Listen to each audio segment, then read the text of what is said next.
મુંબઈ પુણેમાં વરસાદથી તારાજી, આઈએમડી દ્વારા આપવામાં આવ્યું રેડ એલર્ટ. હવામાન વિભાગે કહ્યું કે મુંબઈના લોકોને થોડા દિવસો સુધી ભારે વરસાદથી રાહત નહીં મળે.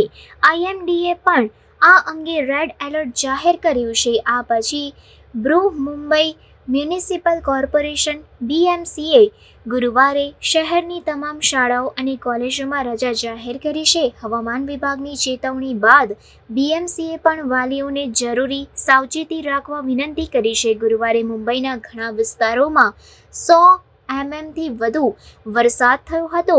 આઈએમડીએ જણાવ્યું હતું કે આ સમયગાળા દરમિયાન સૌથી વધુ 157 mm વરસાદ અંધેરીના માલપા ડોંગરી વિસ્તારમાં નોંધાયો હતો. ત્યારબાદ પવઈના પાસપોલીમાં 155 mm અને ડિંડોશીમાં 154 mm વરસાદ નોંધાયો હતો, જેના કારણે શહેરના અનેક રેલવે ટ્રેક પર પણ પાણી ભરાયા છે. ભારે વરસાદને કારણે પુણેના ઘણા રહેણાંક વિસ્તારોમાં પાણી ભરાઈ ગયા હતા.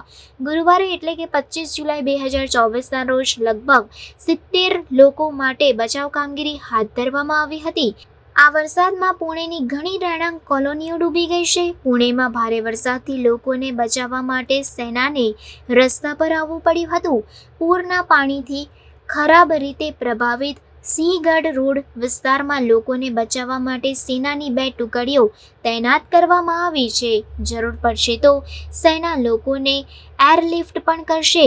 આ ઉપરાંત NDRF, ફાયર વિભાગ અને શહેરની અલગ અલગ ટીમોને રાહત કામગીરી માટે તૈનાત કરવામાં આવી છે.